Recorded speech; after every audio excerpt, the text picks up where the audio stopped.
Why don't I teach you the chorus while we're waiting for people to come in, and then you can demonstrate with your bodies how it will go. I'll sing it once and you can join in. Here it goes. If I had a boat, I'd go out on the ocean. And if I had a pony, I'd ride him on my boat. And we could both together go out upon the ocean. Me upon my pony on my boat. Me upon my pony on my boat.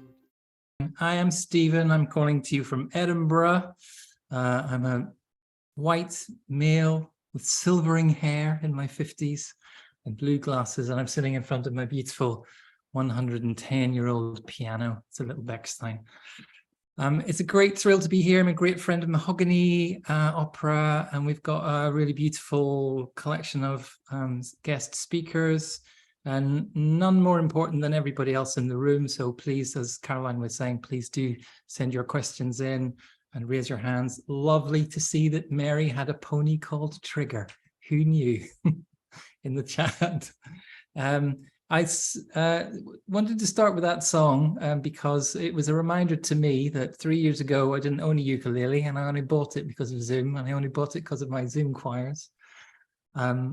And also the text of the Lyle Lovett song, and Lyle Lovett, if you don't know who he is, I think had the best hair in country music, Dolly Parton included. That's my view.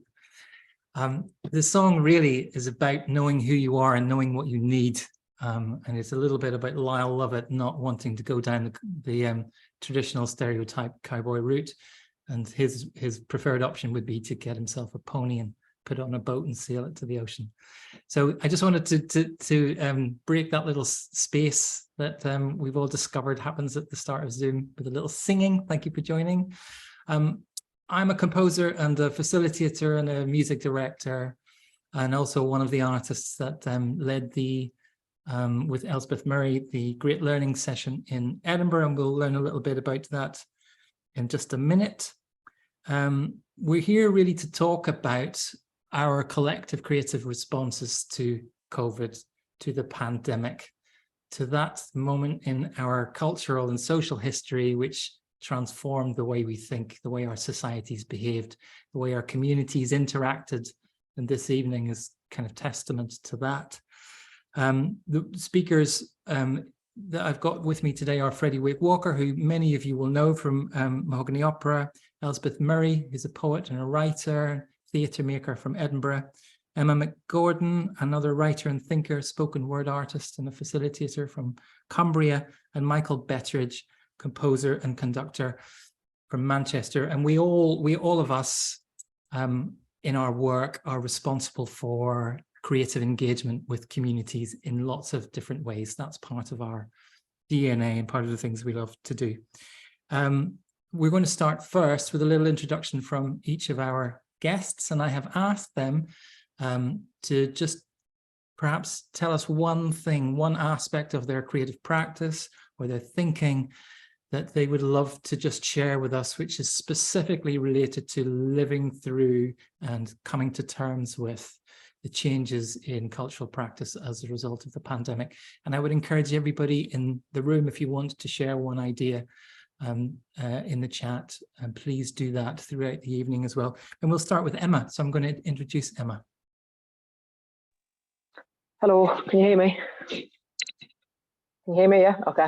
My name is Emma McGordon. I'm from Whitehaven in West Cumbria. I'm a white woman. I've got kind of brownish hair that I've got an experimental fringe going on with since last week.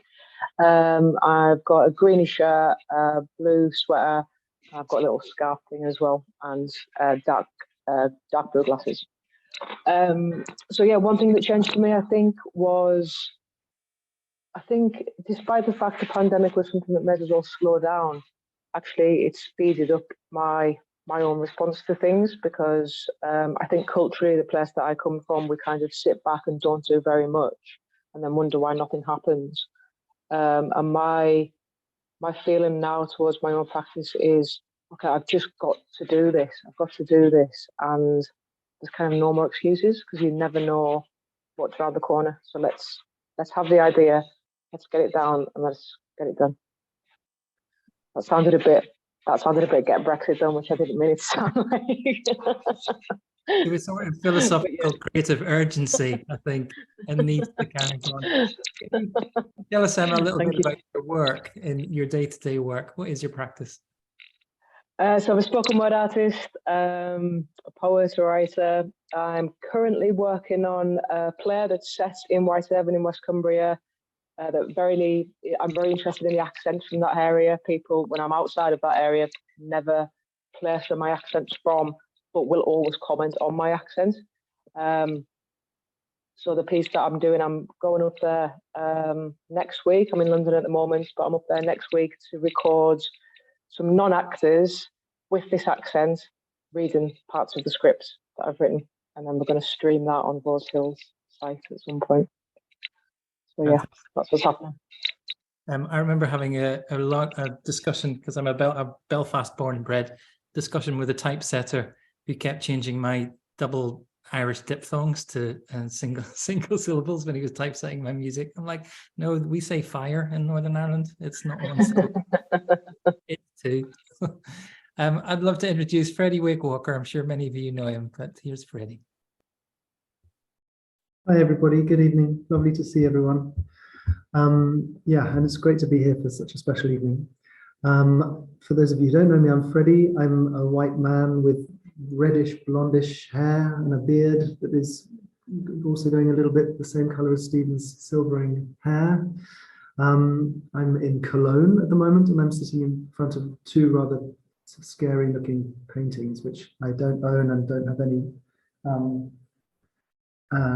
anything to do with, but it's just where I'm staying at the moment.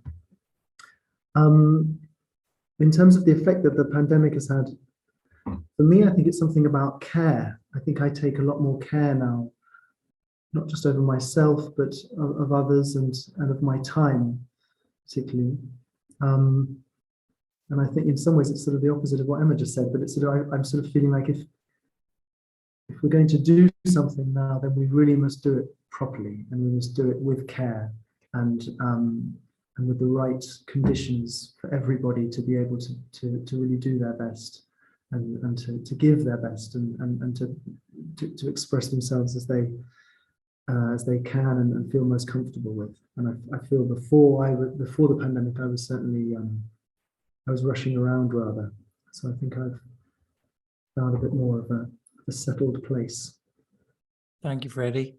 I'd be interested later on in this discussion to have a wider conversation about who feels that slowness is still with us, or has it raced on beyond us. I'd love to introduce Elspeth Murray. Elspeth. Hi, everybody. I am a middle-aged white woman with long silver hair, mostly wearing blue, and there's a spider plant in the background. I would argue that it's not an argument, really, but I'm going to posit that the best hair in country music belongs to Emmylou Harris. You know, she's got more of it, and she's been paving a way for the Silver Sisters. I have a Facebook group on Facebook called Silver Sisters, so that's part of my thing, and also happens to be a bit related to music engagement practice, because I'm going to be involved in something in September called Flush Fest, or the Menopause Festival, and I'm attempting to, I might need to pick some brains in this room in order to achieve this, but I want to do some kind of simple community singing and involve people in some harmonies and some simple songs, that because some of the Silver Sisters admin team are singers, and we've done a couple of cheesy numbers, and now we want to take it live and involve people. So yeah, I'm not normally in that, you know, live singing facilitation position. I'm usually writing, sometimes in the background, and my theatre making is usually in the background as well. Do you want me to say something about practice and the pandemic? Yeah, just one thing that you just like to share. I remember clearly very early on in a gathering on Zoom of artists being invited to write down a list of what we felt that we should be doing given this opportunity of time and stuff. Actually, I missed most of this exercise because I was locked out of Zoom and all that whole kind of shenanigans. But when I got back into the Zoom room, people were ripping up their list of shoulds. That was the next invitation. Like, forget about what you think you should be doing, just kind of see what is coming up. And I've revisited that notion recently with an invented inner character who subverts the kind of, when I feel there's like cultural messages telling me I ought to be doing this or I ought to be doing that, I've got kind of like kind of a spirit guidey person, or some part of me who says, they don't say anything, they just write down all my shoulds lovingly on vanishing paper. So they just go, oh, you think you should do that? Oh, you think you should do that? Okay, write it down. And then, so that there's something of that in, I don't think I would have come to that without the whole big full stop of the pandemic. Thank you very much. I'm going to let that one sit for a bit. Thanks, Elspeth. Last but not least, Michael Betteridge from Manchester. Hi, everyone. I'm Michael. I'm a white man in his 30s wearing some round black glasses that are relatively new, and I keep getting described as Harry Potter, which I'm not too mad about. Short black beard. I'm also by a piano, which is not quite as old as Stephen's, but it's almost 100 years old. I'm wearing a blue jumper. My role, I work as a composer, a musical director. I'm artistic director of an open access, low-voiced LGBTQ choir here in Manchester called the Sunday Boys. And I've previously been a musical director for Mahogany Opera's Snappy Operas. Brilliant, brilliant project. For me, I found the pandemic very, very difficult, as I'm sure many people in this call did. Part of that was because as soon as I was unable to make live music, I kind of felt that my identity had been ripped away from me, which made me really reevaluate why I make music and why I do what I do, and really dug down into my values, realizing that why I do what I do is to connect with people and to help people connect. And following on from that, I think that was some kind of realizations. And I always try and bring myself back to that. Why do I make music? Because if this is taken away from me, who am I? What do I stand for as a human being? What is my values? And it's an ongoing process, isn't it, being a human and learning about yourself? But the big takeaway from me is allowing myself to be imperfect and allowing myself to fail. As someone who can be quite a perfectionist, or historically has been, enjoying doing things badly, burning dinner, picking up the saxophone again and not being able to play it at all, and then that being okay, and enjoying and leaning into those things. And I've seen I've reaped quite a lot of rewards from that as well as an artist, because that freedom of failure has been really rewarding in terms of what I've discovered as well as an artist. So that's my kind of takeaway. Michael, that's really, really interesting. We have a really odd relationship with imperfection, especially in the cultural sector in the UK, in the West. And we're not allowed to fail. We're only as good as the last piece of work that we make. And that can be very frustrating, I think, and very, can tie us in knots. My one big takeaway during the pandemic was about the ecology of artists that I know and work with. I suddenly became very aware that I was part of a freelance community, which actually wasn't a community. We were a freelance ecology, disconnected, unconnected, separated and isolated, but really important to the communities that we work for and with, the communities that we serve, if that's not too grand a word.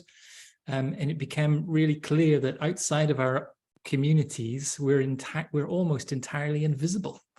And one of the notions that I've taken from the experience of the pandemic is try to create some national structures around supporting people like me, artists like me, freelancers like me, who work in kind of creative engagement, to see if we can find a way collectively to look after each other, because nobody else seemed to be doing that in some ways. So that was my takeaway. I'm going to keep Michael in the conversation. Lots of work sprung up during the pandemic as a direct response to it.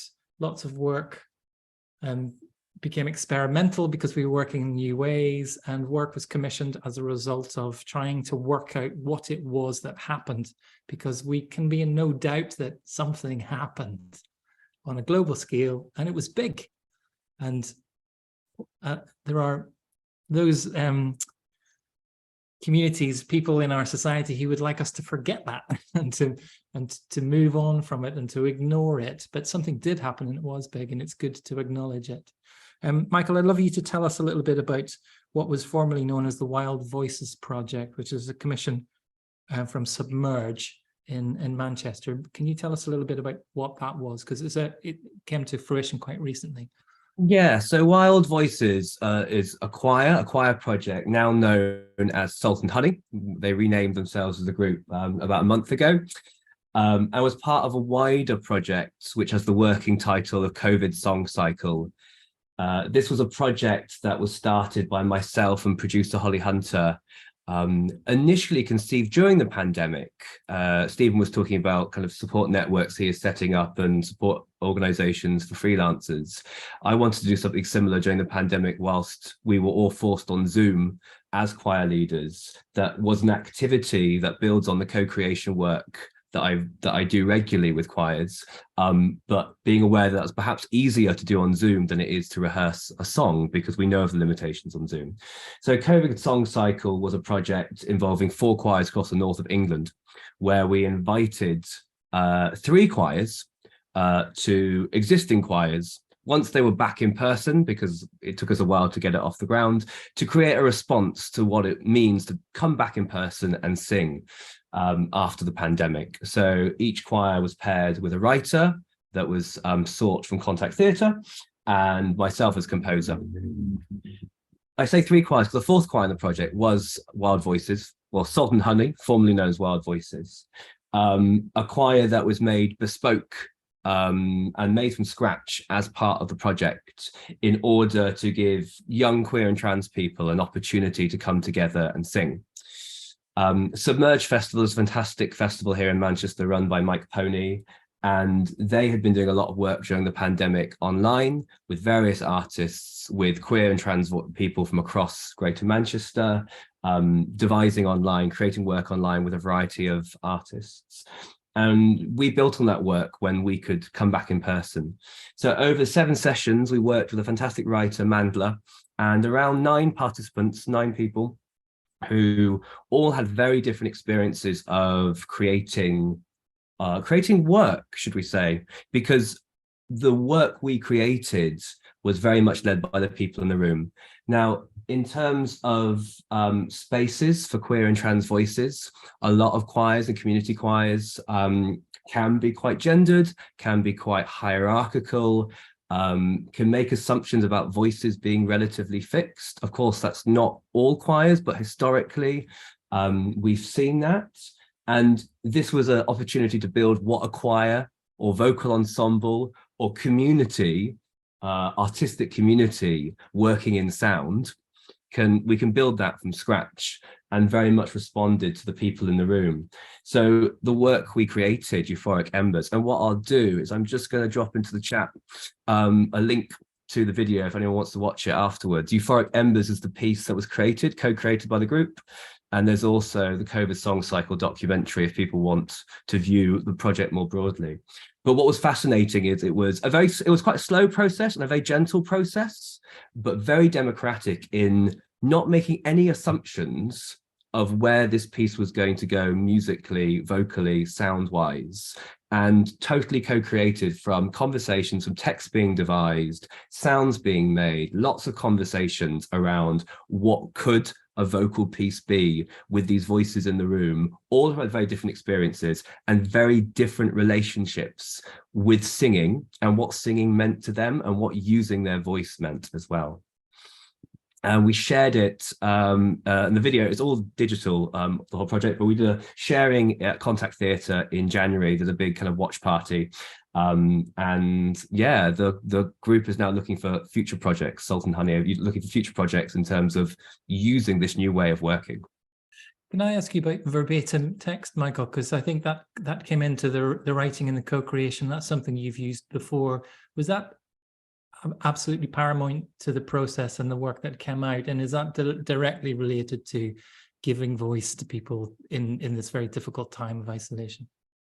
Yeah, I think the stimulus for this work was very much around what does it mean, you know, post-COVID, what does it mean to come back and make work together post-COVID? And the group we worked with were very keen to talk about their experiences as queer and trans people. So Mandla, our writer, Mandla worked with basically facilitated conversations. And there were these starting provocations, you know, what's it mean? What's it mean to use your voice? What's it mean to come together? What is queer joy? What is trans joy?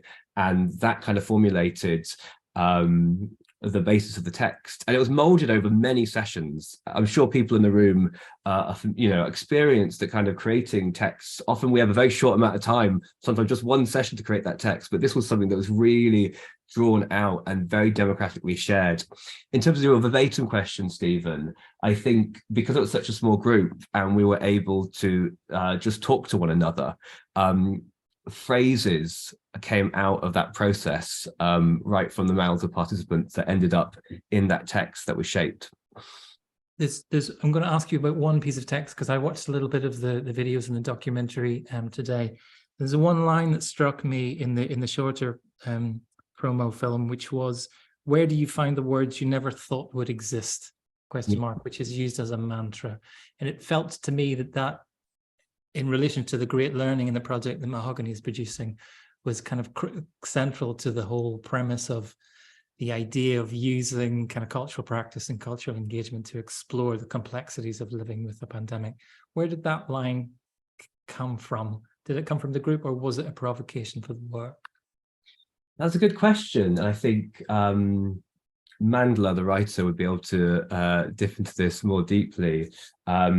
But I think a lot of it was about the complexities of language, and especially from a queer or trans perspective of kind of how do you verbalize experiences in this particular, potentially about being queer or trans, but also more broadly about being a community. What does that mean to be a community? And this question came up quite a lot in relationship to making work, being makers of work, whatever your experience is, and being creative. Okay, I'd love to ask a general question to the room, and you can wave at me or send a little note in the chat. Does anyone in the room feel like we're living in post-COVID period? Are we or not? Is it as clean as that? That's just a little question for you. I'd love to open out this question. Thank you, Michael. Thanks for your introduction to the project. I'd love to talk about the role of kind of participatory arts, and we all do it and we all deliver it in lots of different ways. I'm not talking about the arts therapies, who well documented, a long history of working in a healing capacity for people. But I want to ask a question, talk about creative engagement and participatory arts as a tool for learning, which is the kind of one of the prime engines of the Great Learning Project. What can it do? How can it help us? What responsibilities do we have as creative engagers when we're using participatory arts as a healing tool? I'd love to bring Emma into that question. Emma, have you got any thoughts specifically about that? About the healing capacity of it? Yeah. Specifically, yeah, I mean, definitely I've worked on projects that's brought together very, very kind of disparate parts of the community that have been very, very isolated. And what we were at the beginning of a project was a set of very fractured people, both fractured as a group and sometimes fractured internally as well, like depending on who we were working with. And I think that I'm thinking about a theatre project that I did in particular a few years ago in Workington. What was at the end of that was a cohesive unit of people, a community had formed. So yeah, definitely that kind of healing. I mean, that was massively healing for me, that project, and I was one of the facilitators. So I think, you know, it isn't just about participants, a healing journey for them. It's also, it can be very, very healing to be given as well. And I'm just going to pick up on that idea, Emma, of building new communities, because actually a lot of the work, you've expressed it really beautifully there. A lot of the work that we do with a group of people in the room who've never met before, and then suddenly 2 days later, you are this new community. And sometimes, yeah, that's one of the responsibilities we have as kind of creative producers of this work, is what do you do with that community? Whose responsibility is it to look after it and take it forward? Elspeth, can I bring you into this conversation about the specific role of participatory arts in a healing capacity or in a healing space? Yeah, I'd like to talk about it in terms of a move towards wholeness. I think that's a kind of phrase I've been hearing lately.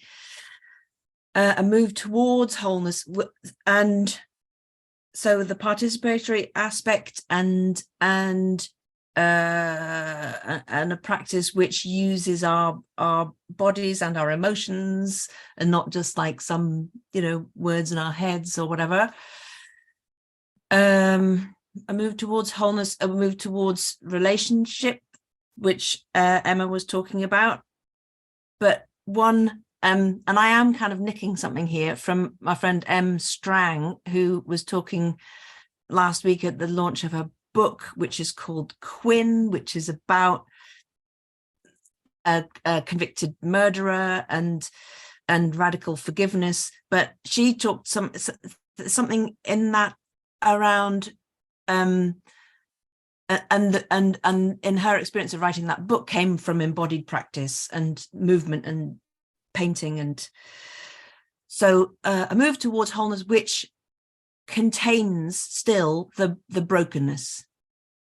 So that, I think, as well, with what Emma said, a community which comes together and has a sense of identity and wholeness will, you know, celebrate that kind of because of the fact that they didn't used to know each other. We didn't used to be friends, and now we are. We were these separate people, and now we are this body, this voice, this choir, this music. So I guess maybe it's like that with like the notes on your piano. There they all are. They're all separate, and then boom, da-da, but they remember being quiet little separate notes. I'm just going to draw a parallel to what Michael was talking about, imperfection, and the idea of, you were talking about moving towards wholeness, but holding all the fractures and the fractions and the things, the brokenness inside. I'm a lover of Japanese raku pottery. You wear your cracks and your fractures on the outside, not the inside. You let them be seen. There's something very beautiful, also very vulnerable and revealing about that idea. And that is one of the things that we do when we bring people together, when we create that safe place for people to express themselves. We're looking for people to be able to wear their cracks on the outside and for them to be seen and visible. And that brings us to the big issue of responsibility. As managers, as creative facilitators, as producers, what are the responsibilities we have to people when we work in this way? Because when we're talking about participatory arts as a healing tool, we're going to a very deep place, and we're intentionally, you know, leaving space for that to happen. Michael, have you any thoughts about that specifically about what responsibilities you have as an artist or as someone who kind of produces their own work? I think for me, it's always those provocations that we start with when we create this work. It's allowing the freedom within to explore that, how our participants or choir members or whoever we're working with, our creatives, how they want to take that journey. In reference to the COVID song cycle, the wider project, you know, we used provocations around COVID, and you know, what we started kind of thinking about, what experiences do you want to share? I mean, much more elegantly than that. I'm not a writer. Our writers were much more poetic and generous with those kind of questions, but it was where those provocations took our choirs, and each choir took it in a very different direction. You know, a youth choir were very much looking to the future, because actually COVID happened in a very important period of their lives when they hadn't had much of their lives. Whilst an upper voice choir we worked with in Bramall, it was all about coming together, being mothers, being daughters, family, what that meant, and coming back together as a group. So I think for me, it's always about holding those questions that allow people to take their own journey through it. And the challenge as an artist is how you find that collective or not, or you find the independence for each individual voice. But it's allowing that choice within the framing. And yes, and opening that door. I'm interested in what if that door ever closes, however. What is the responsibility that we have when we bring people to moments and they are expressing themselves in a safe place? Where are our responsibilities after that project finishes? Has anyone got any thoughts on that? This is a kind of wider question to our speakers, but also to anyone else in the room.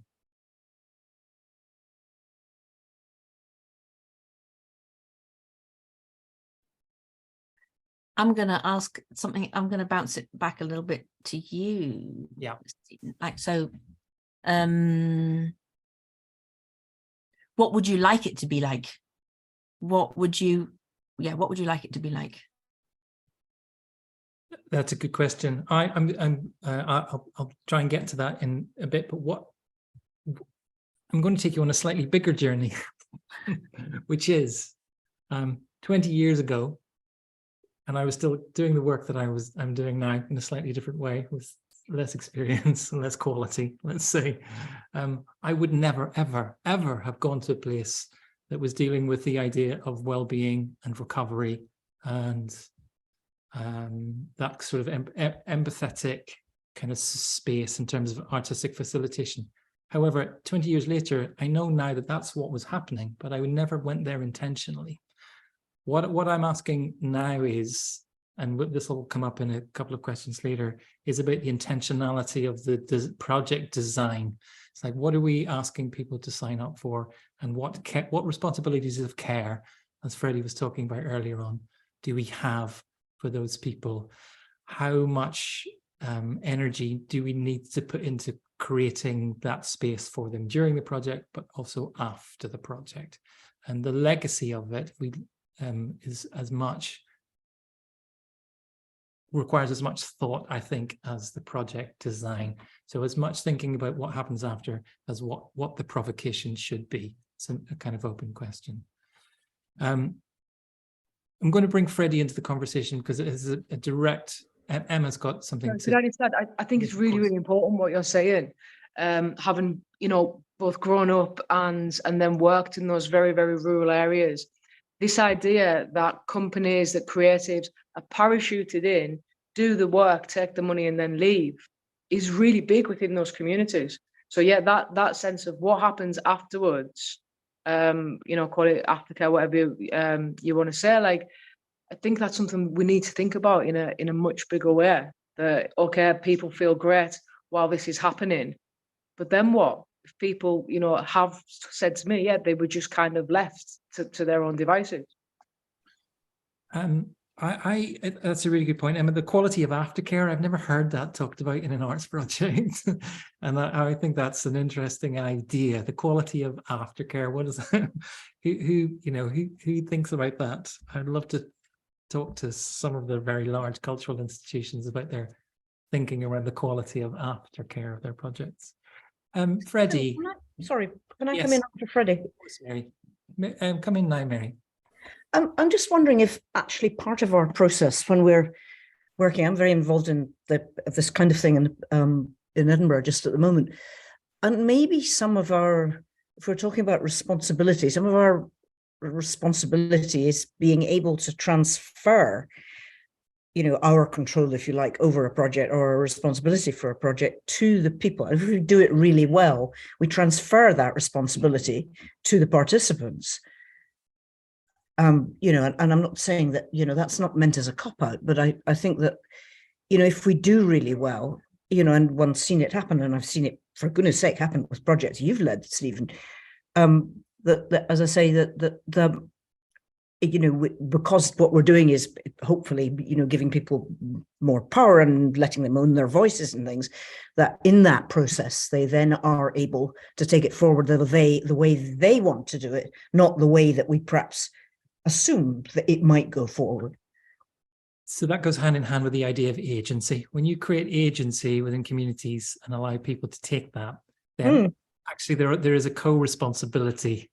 Agency comes with that notion that you are better designed or more well equipped to be able to kind of make decisions around what aftercare might be for you. Lyle Lovett expressed it very beautifully. He'd have his pony and he'd put it on a boat and he'd sail it out to the ocean. Freddie, talk to us about the Great Learning, which is you tell us about what it is. Happily to. I've just seen that Jenny has put a couple of comments in the chat, and I don't know whether what we or you have all just said have answered that, but at the risk of avoiding answering the question, but I'd be quite interested to hear from Jenny. Just, I don't know about social dreaming. Jenny, could you tell us what? Hi, folks. Social dreaming. It's a wonderful practice that I have used with my improvisation choirs, and that I borrowed from a visual arts based reflective feedback process. It's very there's quite a few stages to it, so I don't know if you want me to go into the whole dum-de-dum of every step, but if I can try and summarize it. You've done your project, you've got everyone in the room, they're kind of buzzing in the afterglow of the project. They may have some niggles as well, it's a mixture of things potentially. You create a snowflake formation of chairs, so you create circle, circle, circle, but they're not parallel, so people can stare out through each other to the distance, and you flash up onto the screen or play sound tracks. In the case of the visual arts, it was show pictures, but in my case, I was playing recordings. So people get memory flashbacks of tastes of the whole project for, say, 15 minutes. And then you go into what I call a word pool or a phrase pool. So people are in this kind of dream state. That's the idea, is a social dreaming. So you're given a kind of preparatory meditation, if you like, so that you're in this kind of dream state as you listen, and you have your memories and you have your flashbacks, and you put together in a non-consecutive way, so things can come from any angle, shares, so they are coming out of everybody's sort of collective memory one by one. Of course, it's recorded or videoed or whatever, and you end up with this incredible document of verbal reflective testament to the project, which is like a sort of collective poem coming out of a kind of dream state memory of reflecting on this journey with the project. Okay. If you, that's kind of the essence of. Then there's another whole stage where you come back together in more of a semicircle and a sort of clip whiteboard, and you look at all that content, and you start to discuss what can we take forward, what can we learn, and you kind of make a bit more of a mind map, more of a sort of rational plan from it. So you go from the dream back into the thinking, and that's a sort of second phase. Jenny, that's really, really clear. Thank you. I'm just going to pick up on one comment in the chat about the most important day of the project is the day after the performance. Matt Peacock's mantra from Streetwise Opera. It's really beautifully put. Thank you, Bridget, for sharing that. One other thing that's occurred to me, the importance of pathways and pointing people to other opportunities potentially, or to continue on their creative journeys. And also this idea around agency. I think as an artist or a maker, we're very aware that a performance is just part of a process, isn't it? You know, we don't stop making, and actually bringing that sense of, no, this is, you're on a part of a journey now, whether this performance is finished or not. It's where you take it. You've now got agency to develop that. So that sense that you're always creative, you always have the capacity to be that. And let's get into the great learning itself. I mean, the great learning, 3 words, it sort of says what it does on the tin. Did it do that, Freddie? Is it doing that?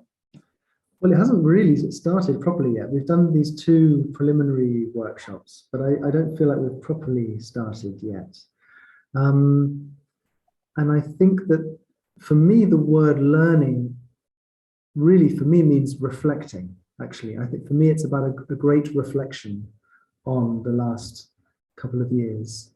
And something that I've been noticing in my practice, actually, also, not just with this project or not just with mahogany work, actually, is building more reflection into the rehearsal process itself. So, of course, you know, there's the need for pathways and the importance of the day after the performance, but actually, just in the process of making the work, continually finding little moments to reflect and to keep that kind of reflection going. So it's not just that you're madly going towards the premiere and making something. And I think that this is also a way of developing agency with performers. I find I'm more and more, if we've done we work on a scene or what have you, the first thing I will do is ask them what they felt. And this also then encourages imperfection and subjective responses to things, rather than saying this is the thing that we were trying to get towards and now we've done it or not. So I think that the great learning for me was a reflection, was a chance to reflect. I was, during the lockdown, sitting and listening to some Cornelius Cardew, as I'm sure many of you were as well. No? No, Jenny, sorry, could I ask you to put yourself on mute, please? Thank you very much. And I was struck by listening to one of the paragraphs from The Great Learning. It was so visceral, and there were these voices, and it sort of didn't matter what sounds they were making. It was just that they were making sounds with their voices was the important thing, and it felt very essential. And I, like I'm sure many others, also had the same thoughts that Michael was describing about, you know, who are we? What value do we have? What value does music have? And it felt, listening to this, that there was a very fundamental value in it. And I was imagining that of course this hasn't happened yet, and that probably won't ever happen, but I was imagining that lockdown was going to finish simultaneously across the world, and that there was going to be this day when we were all going to run out of our doors and scream and shout and breathe together and what have you. So I thought, rather than just doing that because of who I am, I thought, well, and then let's make an opera about it. And so then I thought, let's make our own version of The Great Learning. And then, of course, with the thoughts around agency and bringing a community really creatively into the heart of the project, the idea was not to do The Great Learning by Cardew, but rather to collaboratively compose something. And so the idea with The Great Learning is that everybody together is creating the content. And in each of our 3 regions where we're going to be working at first, in Edinburgh and West Cumbria and Tyneside, we have teams who, and Stephen and Elspeth and Emma, some of those members will help to generate the content and will help to construct the structures that enable this piece to take form. But I think whenever it takes form, it will be different, because each community will take the structures and then be able to fill those structures with their own content and their own reflections on the pandemic and whatever else comes out of the day of the workshop.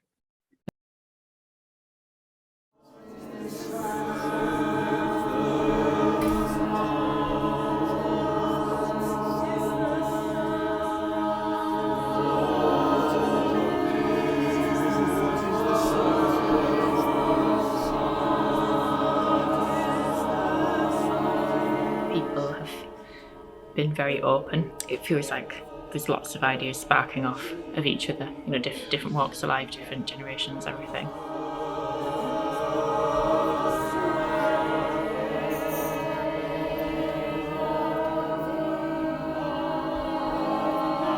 What I liked about the rhythm section that we did, I feel that we'd all been painting the pandemic in a really positive light. And then we started addressing the rhythm and the more aggressive side of things. I think somebody said it's like you're putting on a performance, so you want to put your best side forward. But really it was quite a horrible time. And I don't think anybody was untouched by it. So even if you were in quite a comfortable situation, you would know people that you know, experiencing real hardship. So I felt like the rhythm really unlocked some real anger with people.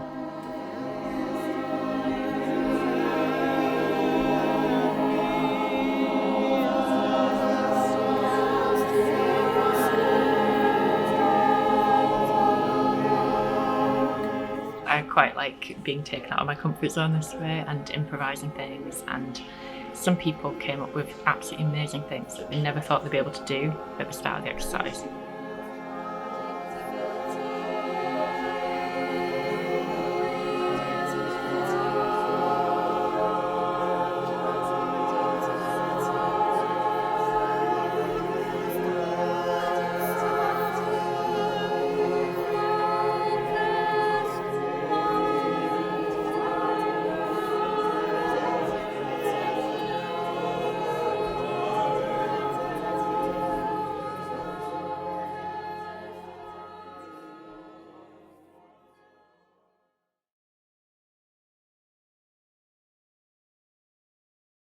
I'd like to bring Elspeth into this conversation. So Elspeth and I, with Freddie, led a day last summer. Feels like it was both fresh and also a very long time ago, in a magnificent venue in Edinburgh called the Piano Jerome, which, if anybody doesn't know it, is this movable feast of this kind of acoustic arena built of hundreds and hundreds of discarded pianos. It's a fantastic project. I would urge you to look it up. I think they've just won some cultural award. Elspeth, talk to us about the Creative Learning Day in Edinburgh and any big reflections on the process, or something that you'd love to share with us about what happened in the room. Ooh, well,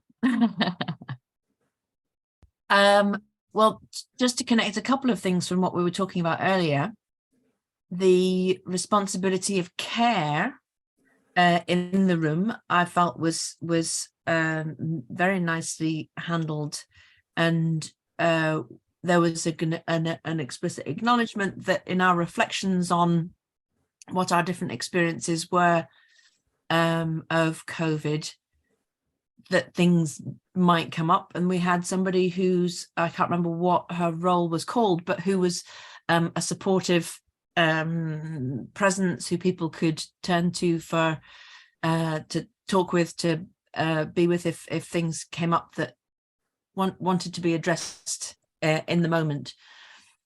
And also connecting with what we were saying about having a sort of, what from Jenny, what you were saying about kind of having a shared incantatory distillation of the experience. That was kind of basically the day in a whole.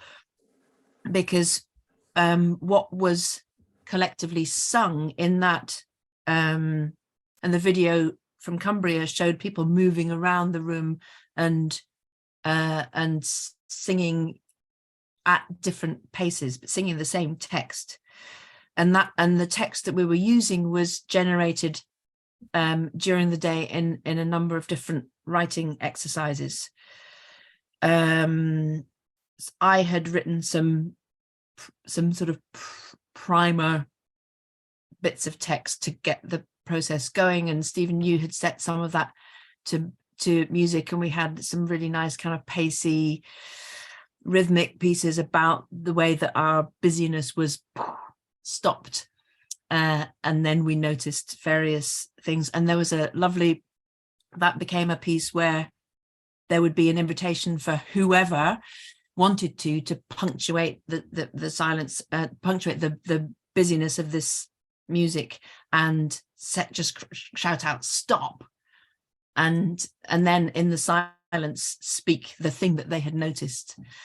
And it's speak and sing. So it was interesting. So we created an open-ended exploratory piece called The Incantation of Busyness, which anyone could stop at any time. And anyone had the responsibility and the agency to stop and then tell and sing into action, sing into being the thing that they noticed or the thing that they wanted to share. And it became a really beautiful, potent, fragile, funny. People could interpret it in any way, but the idea that you could step into that space with authority and say, no, this is my experience, and I'd just like to share it. It was a sort of an interesting model.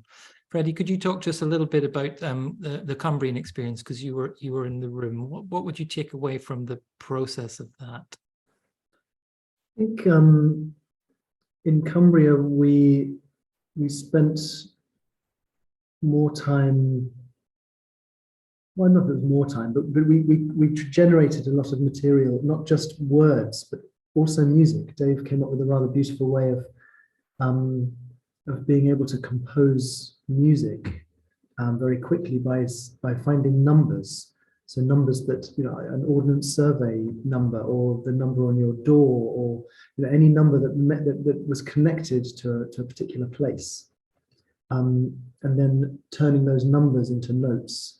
And so one of the most beautiful moments for me was that then people got into little groups and sort of learned their own little tune relating to their number, and then sort of stuck it together with 3 or 4 other people, and then they all learned this song together, and then they generated text as well, and it really felt like we were it sort of felt ancient, even though it was completely new. It sort of felt like little communities from thousands of years ago, kind of pulling together human moments of human experience in history.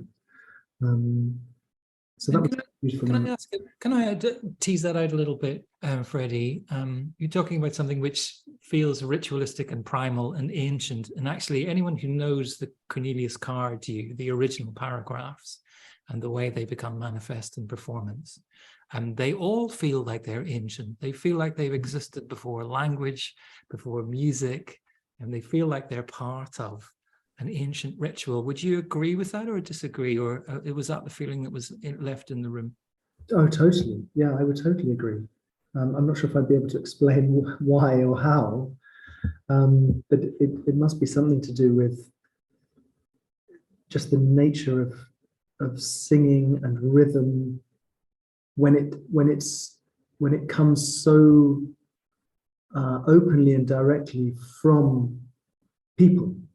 And it hasn't been kind of processed by, I'm sorry to say this because I know there are at least 2 composers in the room, but it hasn't been processed by the educated mind or the modern sensibility or whatever it is somehow. But it feels like it just comes straight from the core of our being somehow. And I suppose that's how it relates to the ancients somehow. I don't know.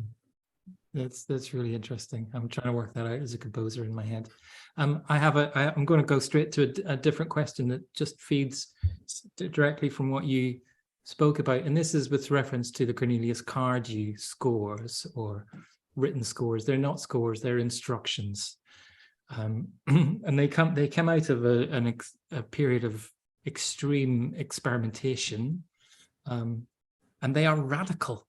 And they are radical in terms of their politics and also in terms of their kind of musical aesthetic. And I have a question about the idea of the radical, or the kind of radical practice. And what does that what does that mean? What do we mean by radical practice?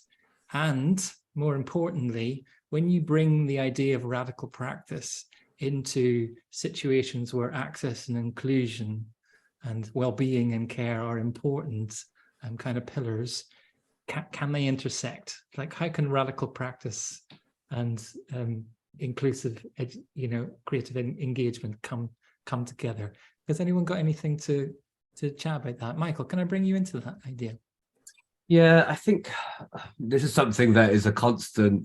Conflict's the wrong word, but internal kind of dialogue I always have when leading or working with choirs and groups, because I think about my training, and my approach is always to be, access and inclusion is at the forefront. You bring your voice into that space, you bring who you are into that space, and we welcome you and we celebrate you.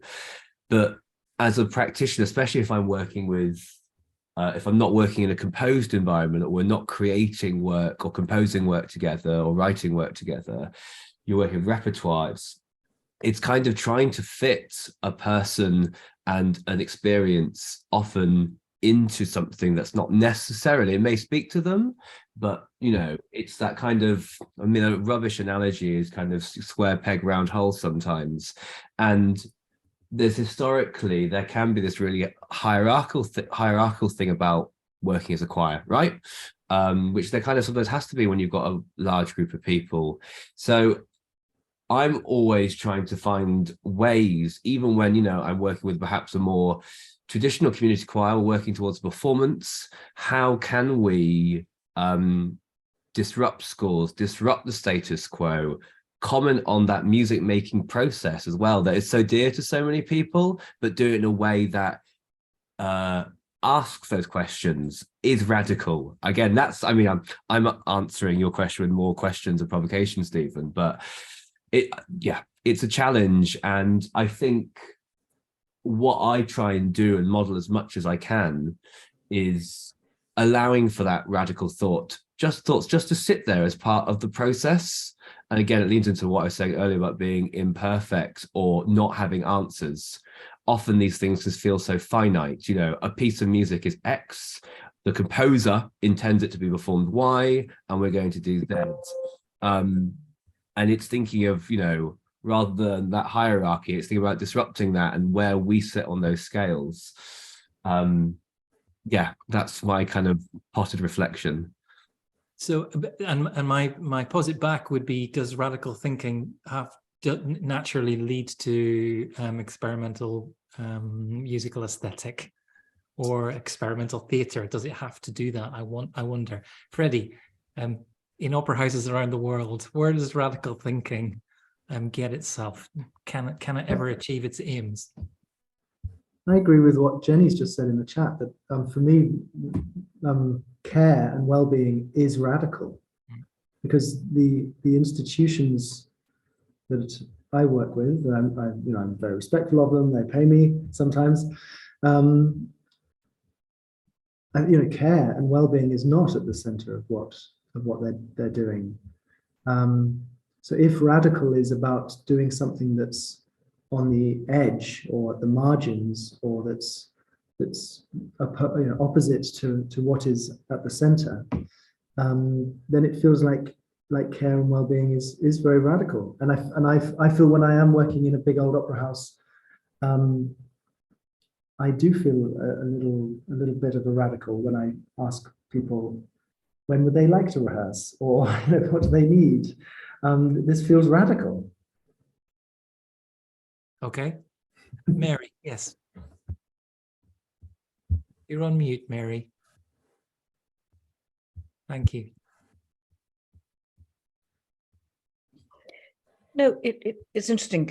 I mean, I know so many of you all work all over the world. I've, just come back to the UK after almost 25 years working in other countries, some of which were extremely reluctant to embrace anything new. And I wonder, where our responsibility is in, I just quite know how to frame this or how to say it, but it's about new experiences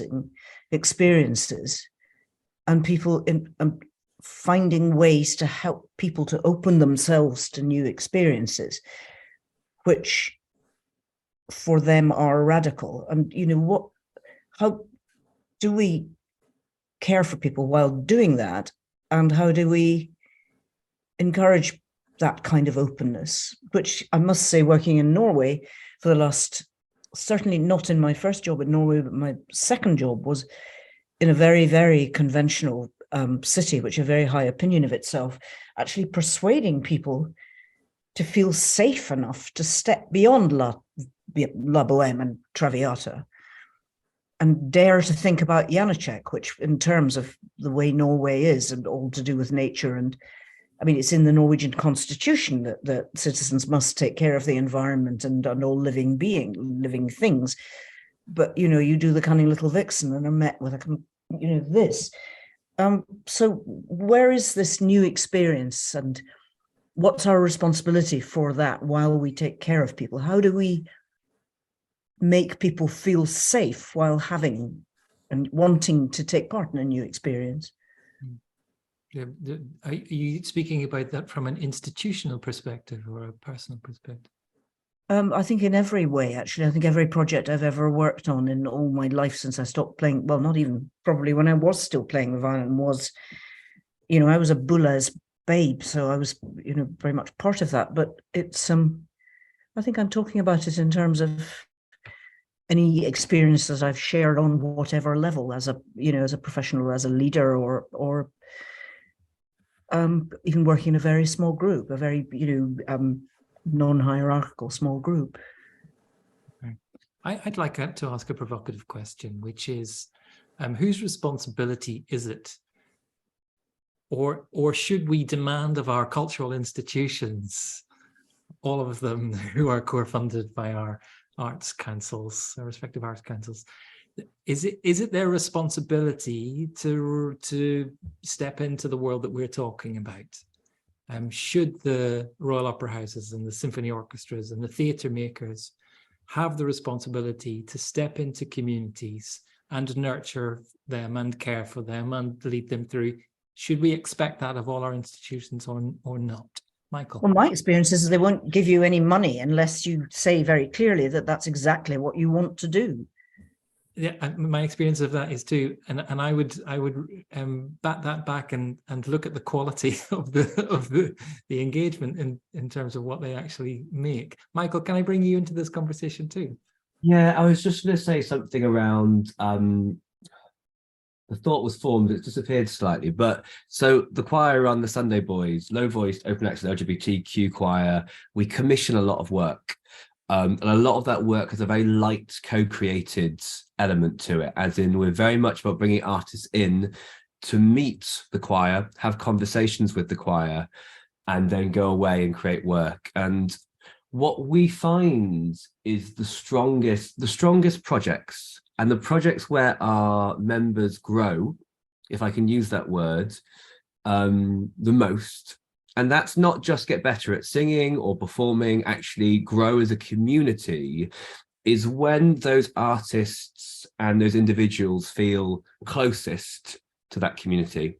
And so kind of Stephen's kind of point around, is it the responsibility of these huge organizations that have core funding? I think it's the communities. If whether it's we give them agency and we set up projects and then let them fly, or whether it's kind of grassroots work like we've doing with the Sunday Boys, it's a member-led organization. I think that's when that's when that growth happens. And, you know, we make baby steps towards people engaging in culture and really thinking about who they are as creatives and artists and who they are within their community through the choral work we commission. And again, it's strongest when it's their own, or people they feel who have really connected to it from within their community. So that's just an example of where I've seen effective work. And I think it's when it's member-led grassroots stuff, that's where I've seen the most impact and growth and openness to new experience. Thank you, Michael. I'm going to suggest something else, which is my intuition. And it's not de facto. I don't have the evidence for it. But in the first year of COVID, living through COVID, it felt to me that the organizations and the individuals sometimes that looked after their communities well were not the larger institutions, were not the biggest houses with the biggest funding. It was the more nimble community-led organizations like the Sunday Boys that Michael's talking about, which is member-led, that were able to step up in that moment because they understood what was required. They understood who their audiences were. Audiences is a daft word.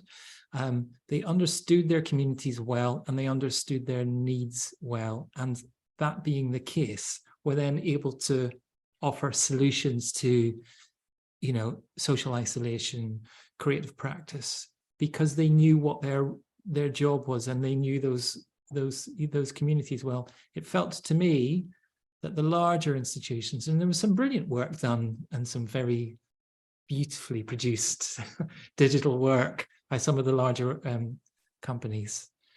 But I wonder if it met need or if it just offered distraction and a kind of way to reconnect. That's just a thought. If anyone else would like to come in on that concept of responsibility, whose responsibility is it? I'm going to bring in Elspeth first. Thank you.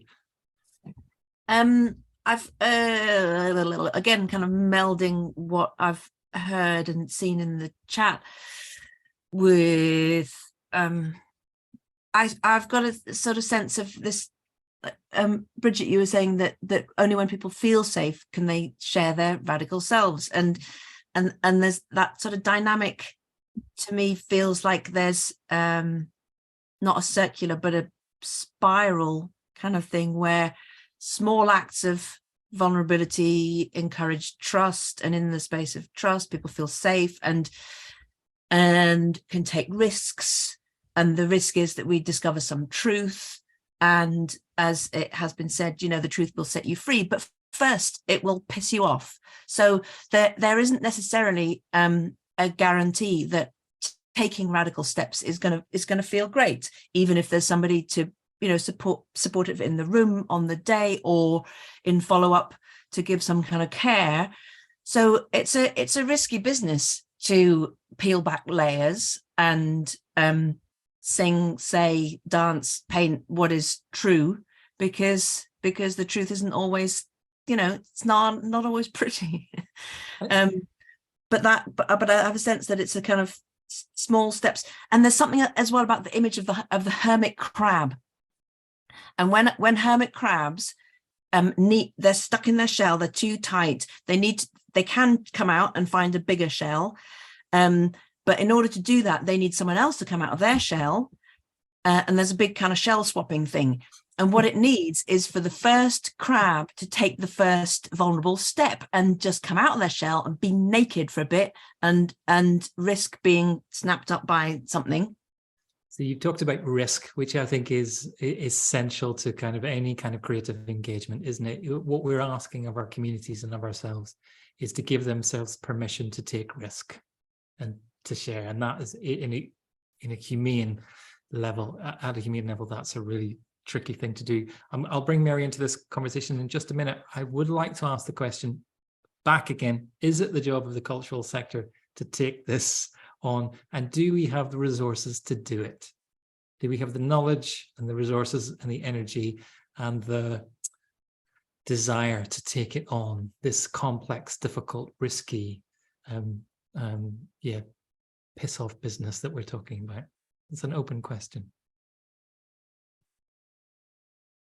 Does anyone in the room feel like the cultural sector does it well and is well resourced to take it on?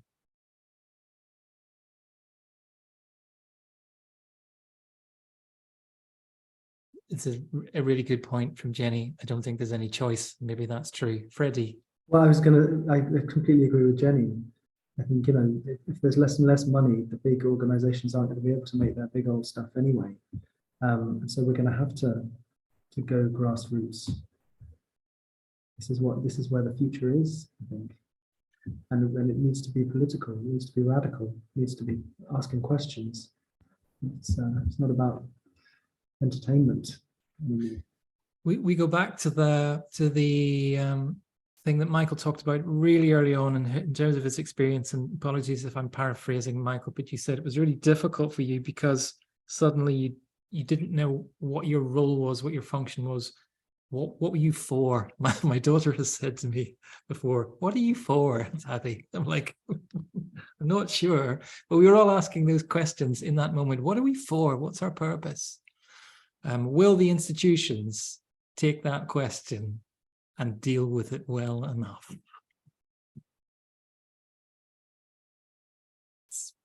Silence. Silence in the room.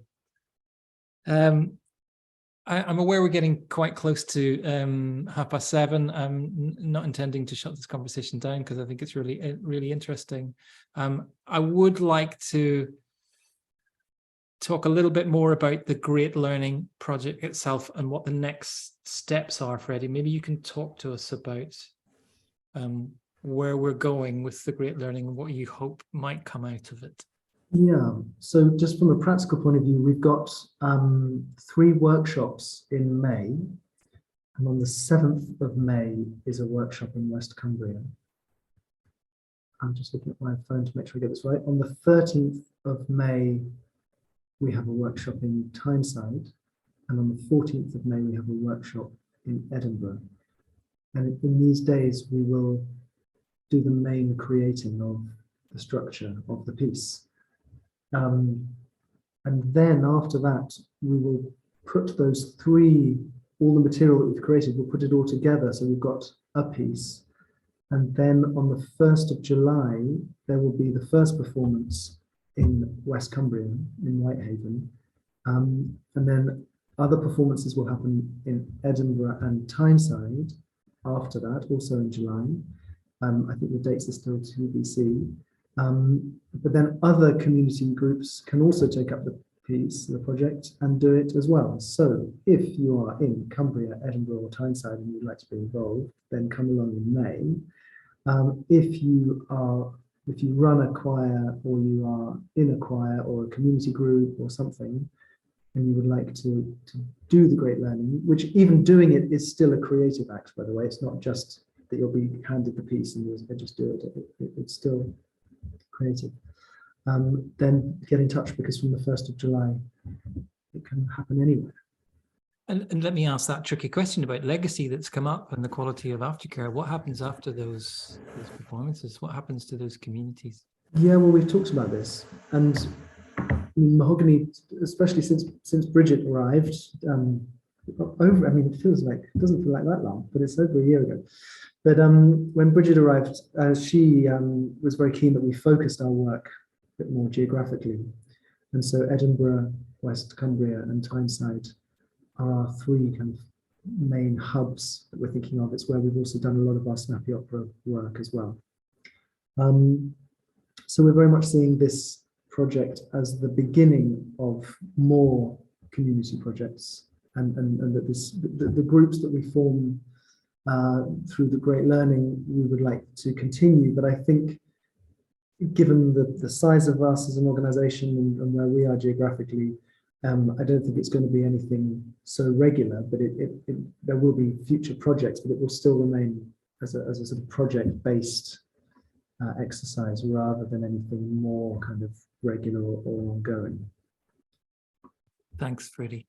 I'd love to bring in our speakers just with a little final takeaway or a provocation. Or we've had lots of questions today, lots of beautiful comments, not many answers, and I think that's the quality of good conversation. But Michael, is there anything that struck you in this conversation that you'd like to comment on? Yeah, I think it's, as practitioners, who is your community, or who are the communities you want to be working with? And I think there is power. It's a hell of a lot of work, but there's power in thinking about that as an individual rather than and working with like-minded and small organizations. You can be dynamic and versatile and share those values. But yeah, I'm just thinking about who is your community and how do you reach them and how do you make that work, and who are those partners? I guess that's kind of something I'm holding on to myself and thinking what I do in the next 5-10 years as an artist in that respect. I love that idea, and it chimes very much with something that I've been thinking about a lot. I did love the moment of not having to leave my city. A, because I couldn't, but B, because I'm thinking, well, hold on a minute. I live in this street and I'm connected to this street and my community is here. My city is here. My family is here. Why do I have to leave to do the quality and the character of work that I'd like to engage with? Can I do it in a 5-mile radius? Can I do the kind of thinking and the working that I want to do from my doorstep? Why is that not possible? Why do I have to get on a train and, you know, go to another bit of the country or another country to do the work that I really want to do?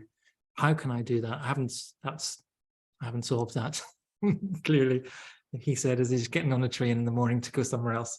But that's a good question for me, and I'd like to explore that, and I'd like to use that as I'd like to bring cultural funders and producers into that kind of conversation. Elspeth, anything in the conversation that you'd like to talk about? I think I'm basically left with a sense of looking forward to the next steps of the Great Learning, and I really love that film from Cumbria. I'm looking forward to, we've got a session in between, you know, a process session coming up, so I'm just really looking forward to it, and I'm delighted to be in this room with people whose practices overlap and crisscross with these currents, and for those who haven't spoken up and shared thoughts or ideas, I just want to say go well, and may those juicy ideas of risk and connection and exploration be I don't know, a fuel for what your next steps are going to be. And thank you, Elspeth. Really beautifully put. What you're saying is, go be a naked little hermit crab. That's it. That's it. Go enjoy the experience of finding what shell you need to live in for a little bit, but know that it won't be the last, because you will grow and you will require another one. That's the artistic process. In a I was going to say nutshell, but I have to say a crab shell, didn't I? Freddie, passing thoughts, final thoughts. Not passing. I'm not sure if I can top the naked hermit crab comment. And surely that's the end of the show. But something I've just been thinking. I just really love this conversation. I really love our Meet Me at Mahogany's, and I love everyone here. And thank you for all being here. And I just think it's such a wonderful thing just to be able to stop and reflect, like we were talking about with the Great Learning, but just a moment like this, and the way it feeds into it will feed into our process while we're all making the Great Learning, is going to be hugely useful. And so, yeah, thank you for tonight, for this moment, because it was really great.